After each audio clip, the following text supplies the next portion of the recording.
क्या partition inevitable था? इस रूप में पहुंच गई थी कि और कोई आजादी का सोल्यूशन नहीं था कि नेहरू और जिन्ना पद के लिए बड़े एक तरह से उत्सुक थे और नेहरू को लास्ट में लगने लगा कि जिन्ना जो है किसी भी तरह यहाँ शांति नहीं रहने देगा, तो क्यों ना एक काम किया जाए कि इन्हें पाकिस्तान दे दिया जाए कि अगर आपके सर में सरदर्द हो रहा है तो आप दवा ना खाएं, बल्कि सरदर्द से बचने के लिए आपने अपना गला ही कटवा। भारत के विभाजन के लिए अंतर्राष्ट्रीय परिस्थितियों की जिम्मेदार। भारत का विभाजन भारत की आजादी का एक साम्राज्यवादी ड्रामा था। अंग्रेजों ने जिस सांप्रदायिकता को एक तरह से बीज बोना शुरू किया, चाह कर भी अंग्रेज तब भी रोक नहीं पाए। आज हम लोग जब बात करेंगे भारत की आजादी की, तो उससे पहले एक संदर्भ आएगा भारत विभाजन की अपरिहार्यता। क्या पार्टीशन इनएविटेबल था? इनएविटेबिलिटी क्या इस रूप में पहुंच गई थी कि और कोई आजादी का सोल्यूशन नहीं था? क्या एक ही चीज हो सकती थी? भारत को आजादी तभी दी जा सकती थी जब पहले से विभाजित कर दिया जाए। इस संदर्भ में बहुत सारे आपने लेख पढ़े होंगे, बहुत सारे आर्टिकल पढ़े होंगे। मैं आपको प्रॉमिस करता हूं कि आपको एक नया व्यू, आपको एक नई संदर्भ से जोड़ूंगा कि देखिए भारत की विभाजन के कारक क्या क्या थे और क्यों अंततः भारत का विभाजन स्वीकारना। जो कहा करते थे विभाजन मेरी लाश पर होगा, आखिर वो व्यक्ति क्यों सहमत हो गया विभाजन के? जिस महात्मा को लॉर्ड माउंटबेटन ने कहा ये तो वन मैन बाउंड्री फोर्स है, आखिर वो फोर्स क्यों कमजोर हो गई? इन सारी चीजों की तहकीकात करते हैं। उससे पहले मैं जब शुरू करता हूं, विश्व इतिहास में बहुत सारे ऐसे विभाजन हुए, एशिया में, अफ्रीका में, यूरोप में। आपको आश्चर्य होगा, सेकेंड वर्ल्ड वॉर की परिस्थितियों में साइप्रस, आयरलैंड, फिलिस्तीन और भारत, ये 4 विभाजन इतिहास ने देखे। लेकिन जितना विभीषिका के साथ विभाजन भारत का हुआ, संभवतः विश्व इतिहास में इतना भीषण नरसंहार किसी और विभाजन के समय नहीं देखा गया। जिस तरह से यह विभाजन किया गया, जिस परिस्थितियों में विभाजन हुआ, निसंदेह ये सारी जो आपके ये नरसंहार था, जो सारी परिस्थितियां थी, उन सब ने ये ऐसा मजबूर कर दिया कि आप ये कह लें कि दुनिया के सबसे रक्त रंजित एपिसोड, रक्त रंजित चैप्टर में से एक था विभाजन की त्रासदी। आपको आश्चर्य होगा, लगभग 15 मिलियन, 1.5 करोड़ लोग घर से बेघर हो गए। लगभग 1 मिलियन लोग अर्थात 10 लाख लोगों को मृत्यु का सामना करना पड़ा। और क्या क्या हुआ, आप उस बात की कल्पना नहीं कर सकते। आप अगर उस चीज को देखेंगे, सुनेंगे और पढ़ेंगे तो आपके रोंगटे खड़े हो जाएंगे। उस समय बहुत सारी किताबें, चाहे खुशवंत सिंह की ए ट्रेन टू पाकिस्तान है, चाहे सादत मंटो के नाटक हैं, ऐसे बहुत सारे विषय लिखे गए। गर्भवा एक फिल्म बनती है, उसमें दिखाया है कि किस परिस्थिति और क्या जीवन हो गया था, जीवन दूभर हो चला था। अब जो मेन विषय है, इतिहास के विद्यार्थी के रूप में या सबको ही एक सामान्य भारतीय नागरिक के संदर्भ में समझना चाहिए कि आखिर भारत विभाजन के कारक क्या थे। क्योंकि आजादी मिली, लेकिन आजादी बड़े दुख के साथ मिली।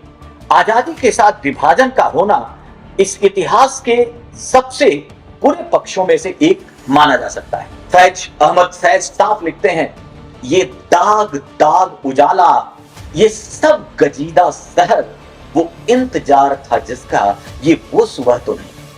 उस सुबह का इंतजार क्या इसी आजादी, इसी सुबह का इंतजार था हमें? क्योंकि आजादी से पहले ही हमें विभाजन की त्रासदी झेलनी पड़ी। अभी पिछले वर्ष हमारे प्रधानमंत्री ने 14 अगस्त को विभीषिका दिवस मनाने की बात कही कि हम स्वतंत्रता मनाएं, लेकिन उस बात को ना भूलें कि आखिर कितना विभत्स इतिहास, कितना विभत्स कालखंड हम देख चुके हैं, हमारी जो पीढ़ी थी वो देख चुकी थी।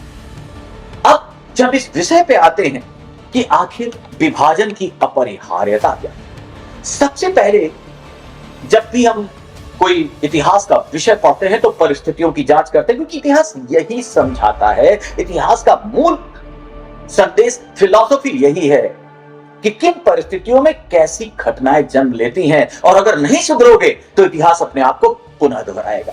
इसलिए ये सबक लेना जरूरी। आमतौर पर देखते हैं, और खासकर यूट्यूब और सोशल मीडिया में बहुत तरह की विचित्र विचित्र बातें चलती रहती है, जिसका फैक्ट से लेना देना नहीं। सबसे पहले जब विभाजन की बात करते हैं तो कई लोग इसमें माउंटबेटन और खासकर उनकी पत्नी एडिना माउंटबेटन और नेहरू के संबंधों की भी बात करते हैं। मतलब बहुत अजीब अजीब से संदर्भ और प्रसंग जोड़े जाते हैं। ज्यादातर जब हम विभाजन की बात करते हैं तो उसमें नेहरू, जिन्ना और माउंटबेटन की भूमिकाओं के तहत इस प्रसंग को देखते हैं। सांप्रदायिकता एक बड़ा विषय था, कैसे उत्पत्ति हुई और किस रूप में आ गई 1945 तक आते आते कि विभाजन अपरिहार्य हो गया। इन सारी बातों को देखते हुए पहले संदर्भ को देखिए कि भारत की विभाजन की अनिवार्यता या भारत विभाजन के लिए एकेडमिक रूप से अगर देखें, अगर हम एक इतिहास के सुधारती और विद्यार्थी की तरह देखें तो पूरे कॉन्सेप्ट को 3 भागों में बांटा जा सकता है। सबसे पहला कॉन्सेप्ट है इंटरनेशनल कॉन्सेप्ट, मतलब अंतरराष्ट्रीय परिस्थितियां कैसी थी, मतलब भारत के विभाजन के लिए अंतरराष्ट्रीय परिस्थितियों की जिम्मेदारी। याद रखिए 1945 में सेकेंड वर्ल्ड वॉर समाप्त होता है और सेकेंड वर्ल्ड वॉर के समाप्त होने के बाद लेकिन दुनिया सेकेंड वर्ल्ड वॉर तो समाप्त होता है लेकिन एक नए तरह के युद्ध में फंस जाती है और इसका नाम है कोल्ड वॉर, शीत युद्ध। और जब ये कोल्ड वॉर होता है तो दुनिया 2 भागों में स्पष्ट बट जाती है, जिसे डाइपोलर वर्ल्ड कहते हैं। यूएसए और यूएसएसआर 2 महाशक्तियों का उदय होता है। एक पूंजीवादी उदारवादी विचारधारा को प्रसारित करना चाहता है तो दूसरा साम्यवादी विचारधारा, और ये लड़ाई शुरू हो जाती है कौन ज्यादा भारी है, कौन ज्यादा बड़ी महाशक्ति है। इन देशों ने कभी ये नहीं देखा कि दूसरे देश का कितना नुकसान हो रहा है, मानवीयता का कितना नुकसान हो रहा है। इनको केवल इससे मतलब था कि तू बड़ा कि मैं बड़ा। उसने एक सैटेलाइट छोड़ा तो दूसरे ने 2 सैटेलाइट छोड़ा। स्पेस वॉर जैसी चीजें आने लगी, न्यूक्लियर जो वेपन्स और न्यूक्लियर जो बॉम्बिंग हुई वो सब इन्हीं परिस्थितियों में होना शुरू हो गया। ऐसे में जब शीत युद्ध शुरू हुआ और दोनों शक्तियों में बड़े होने की होड़ लग गई तो अब स्थिति देखी गई कि भारत तो आजादी के दौर में आने वाला है, तो भारत पंडित नेहरू के नेतृत्व में गुटनिरपेक्षता की ओर जा रहा है। और जब गुटनिरपेक्षता की ओर जा रहा है और तब पश्चिमी गुटों ने खासकर देखा कि अगर गुटनिरपेक्ष होगा तो यहां खासकर साउथ एशिया की लोकेशन में हम कैसे बैठेंगे, हम कैसे इसको कंट्रोल करेंगे। तो उन्हें एक सलूशन दिखाई दिया कि क्यों ना भारत का विभाजन कर दिया जाए और भारत के विभाजन के बाद जो पाकिस्तान बनेगा उसे अपने पक्ष में कर लिया जाएगा और वहां अपनी सेना, वहां अपना सर्विलांस रखकर हम साउथ एशिया पर नजर रखें। आप जानते हैं जो जियोपॉलिटिक्स है वो बड़ी इंपॉर्टेंट थी कोल्ड वॉर के समय। तो वैचारिक रूप से अपनी विचारधारा को थोपने के लिए, अपने गुटों में शामिल करने के लिए इन दोनों शक्तियों को लगा कि भारत का विभाजन अपरिहार्य है, भारत का विभाजन कर दिया जाए। भारत तो हमारे गुट में नहीं आ रहा लेकिन कम से कम पाकिस्तान ऐसा होगा, एक देश बनेगा जो हम अपने साथ ले लेंगे और उसके प्रभाव इसके साथ हम इस साउथ एशिया में प्रभुत्व करेंगे। और ऐसा हुआ भी। आप जानते होंगे कि पाकिस्तान सीटो और सेंटो का सदस्य बन गया और अमेरिकी गुट का मेंबर बन गया। तो कुल मिलाकर पहला जो कॉन्सेप्ट आता है, क्लियर हो गया होगा कि आप ये जो सोशल मीडिया वाली बातें हैं उसको छोड़कर सबसे पहले भारत के विभाजन के उत्तरदायित्व में एक भूमिका आती है इंटरनेशनल की। शीत युद्ध की परिस्थितियों में इस विभाजन की ओर बढ़ा। लेकिन ऑब्वियसली एक कारक हो सकता है, लेकिन ये कहना कि केवल इसके कारण भारत का विभाजन होगा, ये इतिहास का एक तरह से बहुत ही छोटा पहलू देखना होगा। अगर हम कहें 100 में तो इसे 10% से अधिक नंबर नहीं देना चाहिए विभाजन के उत्तरदायित्व। दूसरा कारक आता है लंदन की भूमिका। जब हम लंदन की भूमिका को देखते हैं, जिसको हम कई जगह पे मेट्रोपॉलिटन कॉन्सेप्ट कहते हैं, लंदन माने ब्रिटेन वो क्या सोच रहा है, उसने क्यों विभाजन होने दिया, तो इसके 2 कारक दिखते हैं। एक तरफ आप देखेंगे कि जो इस्पात का चौकड़ा, आप जानते हैं स्टील फ्रेम ऑफ इंडिया कहा जाता था सिविल सर्विसेज, और सिविल सर्विसेज के बल पर ही अंग्रेजों ने भारत में अपनी मजबूती बनाए रखी। लेकिन परिस्थितियों में बदलाव आता रहा और 1947 आते आते आपको आश्चर्य होगा 40% भारतीय ही सिविल सर्विसेज में आ चुके हैं। सिविल सर्वेंट अब 40% भारतीय हैं। तो वो जो अंग्रेजों का स्टील वाला ढांचा था उसमें भारतीयता आने लगी थी। दूसरा पक्ष, भारत से हमेशा अंग्रेज धन की निकासी करते रहे, ड्रेन ऑफ वेल्थ करते रहे, भारत के हर संसाधन को लूटा। लेकिन वर्ल्ड वार की परिस्थितियों में, विश्व युद्ध की परिस्थितियों में हालत यह हुआ कि ब्रिटेन की आर्थिक स्थिति गिरावट आने लगी, आर्थिक स्थिति गिरने लगी और हालात ये थे कि अब भारत का ही ऋण इंग्लैंड पर स्थापित हो गया। मतलब अब उसे हमारा पैसा चुकाना था। अब अंग्रेज ऐसी दशा में भारत में रुकना नहीं चाहते थे। तीसरी चीज, एक और बात याद रखिए, अभी तक संगठित आंदोलन होते थे कांग्रेस के नेतृत्व में, किसी संगठन के नेतृत्व में, लेकिन 46 आते आते स्वतः स्फूर्त स्पॉन्टेनियस जो मूवमेंट थे उसकी एकदम हर जगह पे एक बम्बार्डिंग शुरू हो गई। फरवरी 1946 में शाही नौसेना विद्रोह ने दिखा दिया किसी नेता, किसी संगठन की जरूरत नहीं। 1942 के भारत छोड़ो आंदोलन में बड़े नेताओं की गिरफ्तारी के बावजूद हर जगह जिस तरह से लोग भाग लेने लगे और उन्हें आजादी में अपनी सक्रिय भूमिका निभाने का एक जज्बा पैदा हुआ, अब यह तय हो गया कि अंग्रेज यहां कुछ ही दिन के मेहमान हैं। मतलब अंग्रेजों को एक तरह से अब भारत रहने लायक, वो भारत जहां हर अंग्रेज मिडिल क्लास का एक सपना होता था कि यहां आके बिजनेस करे या यहां का वायसराय बने, सिविल सर्वेंट बने, अब उनको लगने लगा कि भारत अब रहने लायक जगह नहीं है, जल्द से जल्द भागो। तो ऐसे हालात में एक कॉन्सेप्ट आता है कि लंदन में ऐसी क्या परिस्थितियां हुई, तो इसके पीछे एक इकोनॉमिक कॉन्सेप्ट है कि कर्ज हो गया था भारत का। दूसरा पॉइंट, स्टील फ्रेम उनका चरमरा गया, इसमें 40% भारतीय शामिल हो गए। और तीसरा, भारत की परिस्थितियों में जिस तरह से एक आजादी की ललक, आजादी का जज्बा हर श्रेणी के लोगों में पैदा होने लगा, अंग्रेजों को लगा अब यह रहना ठीक नहीं है। और यह भी तय है कि सेकेंड वर्ल्ड वॉर के बाद निसंदेह ब्रिटेन अब उस स्थिति में नहीं रहा कि आर्थिक और सैन्य या सामरिक रूप से इतने बड़े एक तरह से साम्राज्य को कंट्रोल कर पाए। एक और बड़ा हास्यास्पद विषय आता है, अंग्रेज कहते हैं कि भाई हम तो व्हाइट मैन बर्डन से, हम तो वो लोग हैं, पितृसत्तावादी सिद्धांत भी देते हैं, बोलते हैं हम तो भारत पर राज करने और उसे शोषण करने थोड़ी आए थे, हम तो भारत को सभ्य बनाने आए थे। श्वेत व्यक्तियों का वो सिद्धांत व्हाइट मैन बर्डन से थ्योरी कहता है कि ईश्वर ने इन श्वेत व्यक्तियों को जमीन पर भेजा है कि बाकी जितने काले पीले भूरे लोग हैं वो सब असभ्य हैं, श्वेत वहां राज करें और उन्हें सभ्य बनाएं। अंग्रेजों का एक और कहना है कि धीरे धीरे भारतीयों को हमने सभ्यता, प्रशासनिक क्षमता ये सब डेवलप किया और जब देखा कि अब ये शासन संभाल सकते हैं, तो जिस तरह एक पिता अपने बेटे को जब ये देखने लगता है कि अब ये सक्षम हो गया तो जिम्मेदारियां उसको दे देता है, उसी तरह हमारा काम पूरा हुआ, हमने भारतीयों को इस लायक बनाया और अब हम चले अपने घर।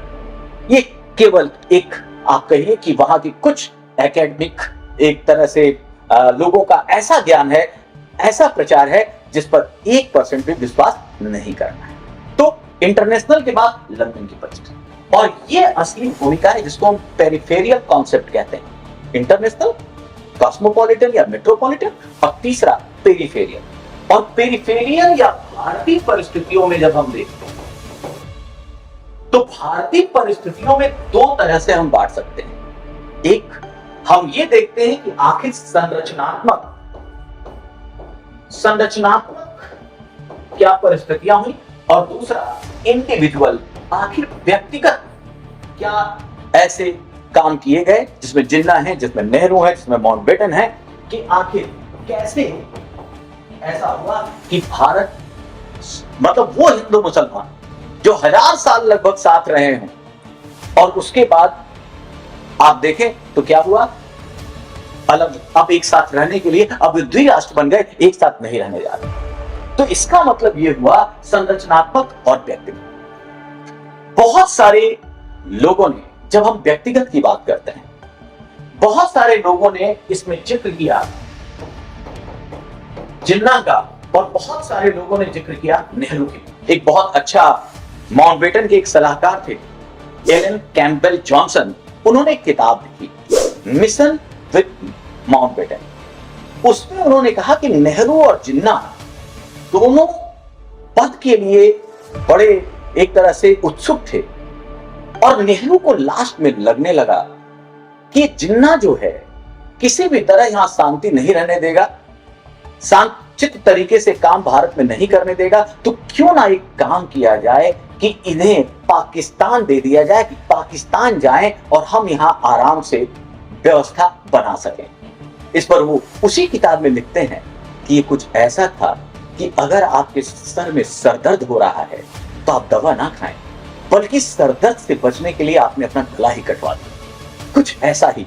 और ये मैं फिर कह रहा हूं, किसी व्हाट्सएप यूनिवर्सिटी नहीं, ये है कैंपबेल जॉनसन की किताब मिशन विद माउंटबेटन का लेख। इसी तरह जब कॉलिंस और लैपियर, जिसकी फ्रीडम एट मिडनाइट बहुत ही चर्चित बुक बनी, उसमें उन लोगों ने एक और किताब लिखी और उसका नाम था माउंटबेटन एंड द पार्टीशन। उसमें भी जो बातें लिखी गई, उसमें जिन्ना की भूमिका को लेकर बहुत सारे संदर्भ कहे गए। और बात, क्योंकि जिन्ना एक जिद पर अड़े थे, उस किताब में यहां तक लिखा गया कि आदमी बहुत हठी है, माउंटबेटन का मानना है बहुत जिद्दी है और ये सोल्यूशन नहीं निकालने देता। दूसरी तरफ अगर हम राम मनोहर लोहिया, समाजवादी चिंतक, अगर हम लोहिया जी की बात करें तो उनकी किताब है गिल्टी मैन ऑफ पार्टीशन। और गिल्टी मैन ऑफ पार्टीशन में उन्होंने यह जिक्र किया कि कांग्रेस के कई महत्वपूर्ण नेताओं में पद लोलुपता आ गई थी, चाहत आ गई थी कुर्सी की, और इसमें नेहरू भी थे। इस प्रधानमंत्री की चाहत ने भारत के विभाजन को अवश्यंभावी बना दिया। तो इस तरह एक तरफ इंडिविजुअल पे बहुत सारे ऐसे आरोप हैं, बहुत सारी ऐसी बातें हैं जो ये लिखते हैं। एक नाम और जो बड़ा जरूरी होता है वो है आयशा जलाल का। आयशा जलाल टफ्ट्स यूनिवर्सिटी में साउथ एशिया और इंडियन ओशियन हिस्ट्री स्टडीज को देखती हैं। भाई कैम्ब्रिज से पीएचडी किया और इनकी जो थीसिस है वो उन्होंने लिखा द सोल स्पोक्समैन, जिन्ना पर लिखा, और एक अथॉरिटी मानी गई।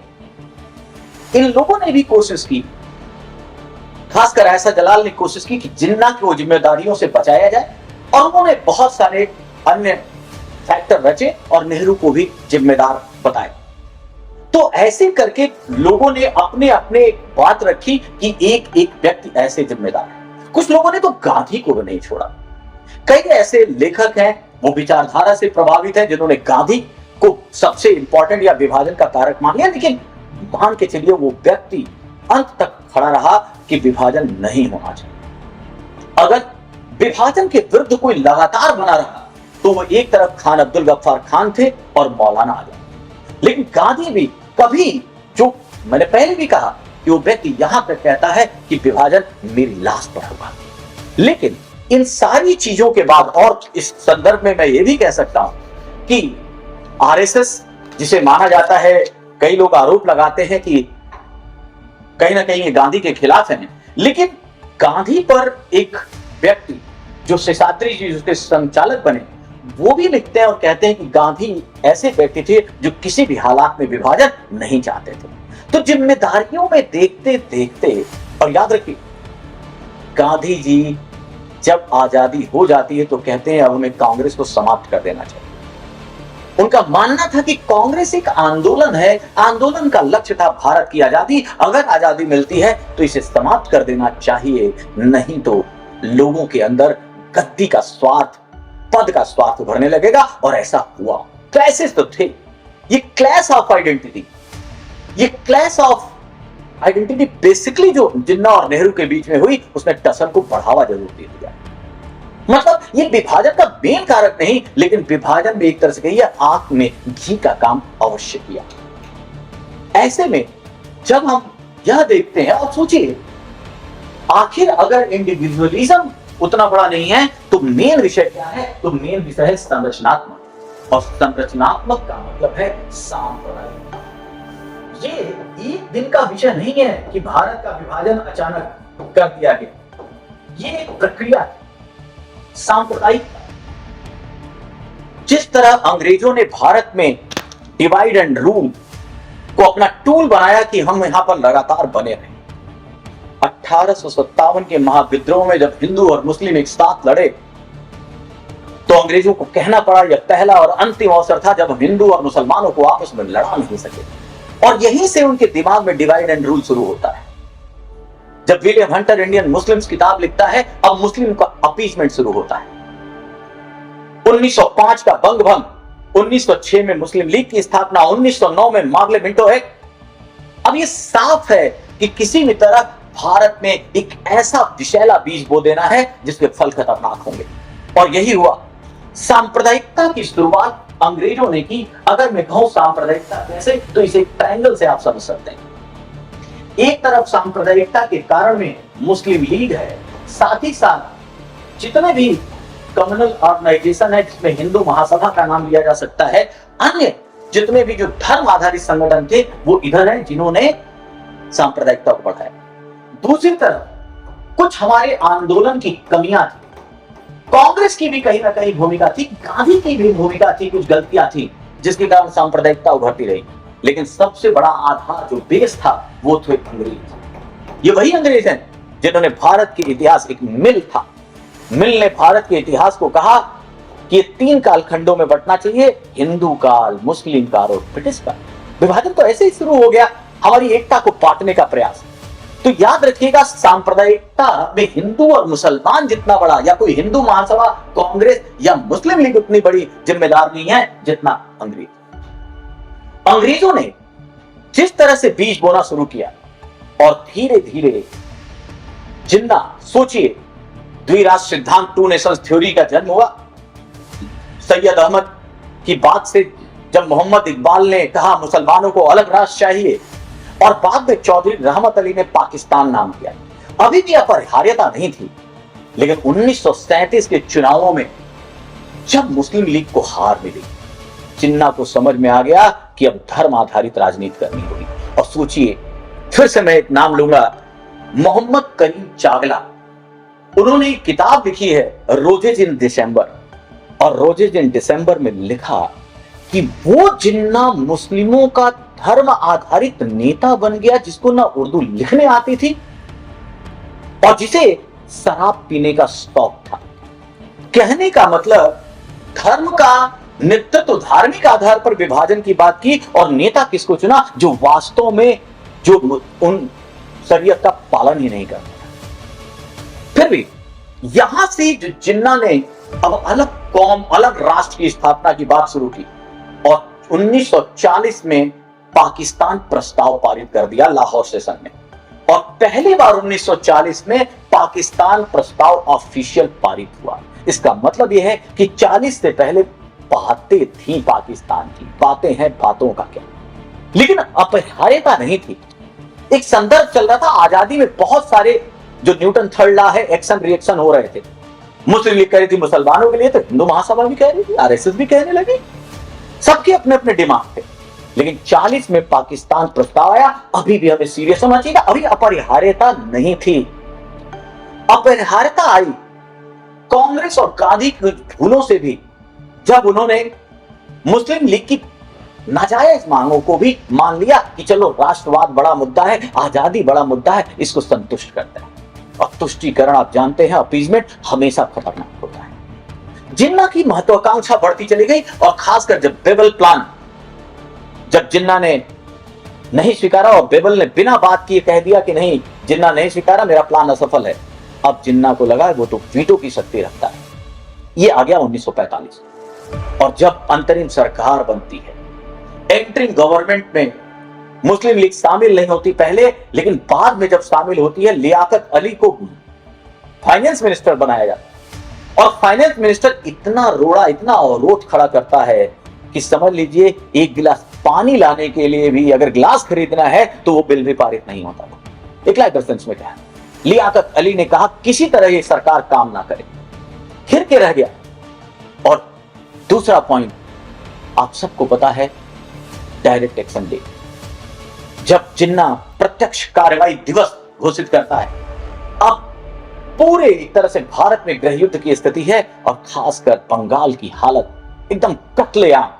सोचिए, मैंने फिर कहा कि सैकड़ों सालों से जो हिंदू मुसलमान साथ रह रहे हैं, अब एक दूसरे को देखना नहीं चाहते। इन्हीं परिस्थितियों में नोआखली के दंगों में जब गांधी जाते हैं और अपना भूख हड़ताल करते हैं, इसका लोगों पर असर नहीं होता। उन्हें कहना पड़ता है कि मैं यह मंत्र नहीं जानता कि लोगों का मन कैसे जोड़ा गया है, अब तो लोगों का मन बढ़ चुका है। और इसीलिए माउंटबेटन प्लान को वो मन बाटन प्लान कहते हैं, मन बाटन योजना कहते हैं।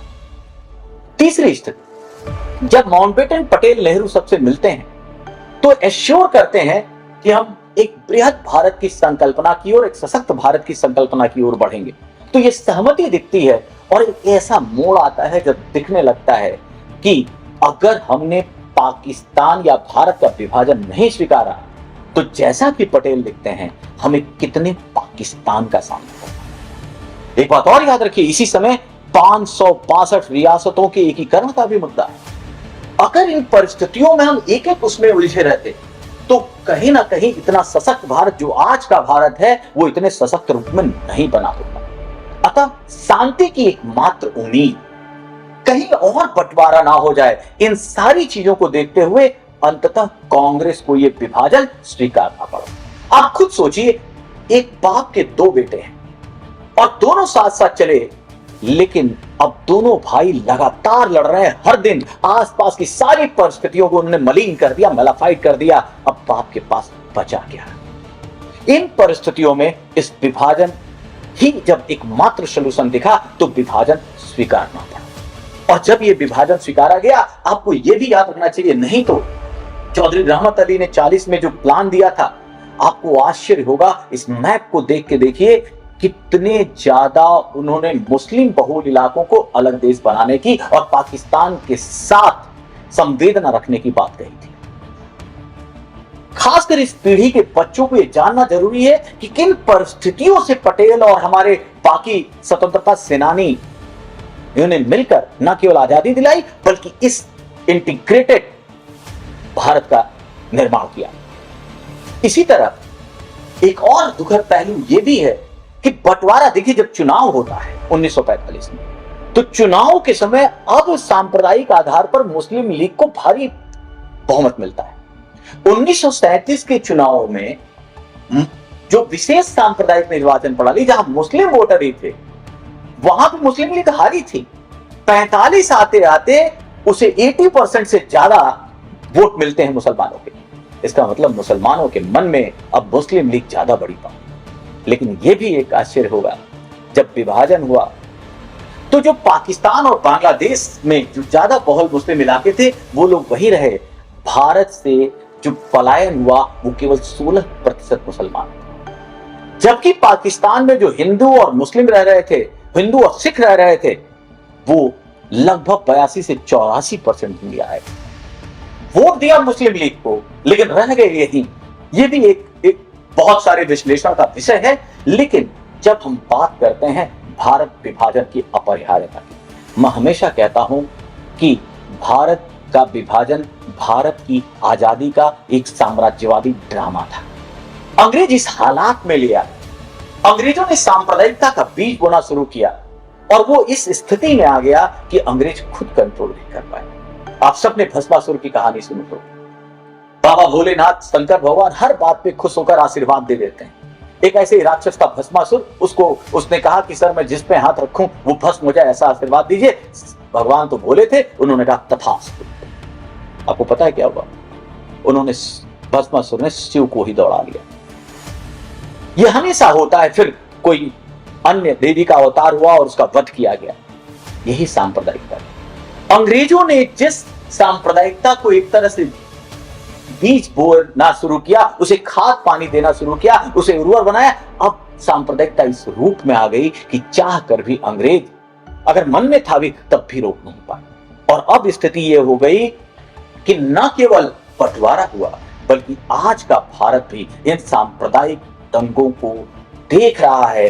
हिंदू और मुसलमानों के बीच ऐसा बीज रोप दिया गया कि किसी न किसी आधार पर दोनों में अपनी पहचान को लेकर कुछ न कुछ विमर्श उभरते रहते हैं। तो इतिहास के पन्नों में जब हम ये पढ़ें कि भारत विभाजन, तो भारत के विभाजन में जब भूमिकाओं का निर्धारण करें, तो इन सारी बातों को देखते हुए इंटरनेशनल कॉन्सेप्ट, लंदन की भूमिका, पेरिफेरियल कॉन्सेप्ट और इन सब में जो इंडिविजुअल रोल है उससे ज्यादा बड़ा देखना है कॉन्फिगरेशनल संरचनात्मक जो कारक थे। और उस संरचनात्मक में सबसे इंपॉर्टेंट कारक था सांप्रदायिकता का उदय।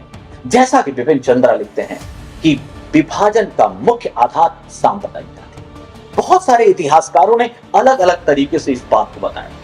कोई सांप्रदायिकता में, जैसे चारू गुप्ता लिखते हैं कि जब सब तरफ भारत माता की जय, गौ रक्षा की बात हो रही हो तो अल्पसंख्यकों में असुरक्षा का भाव है।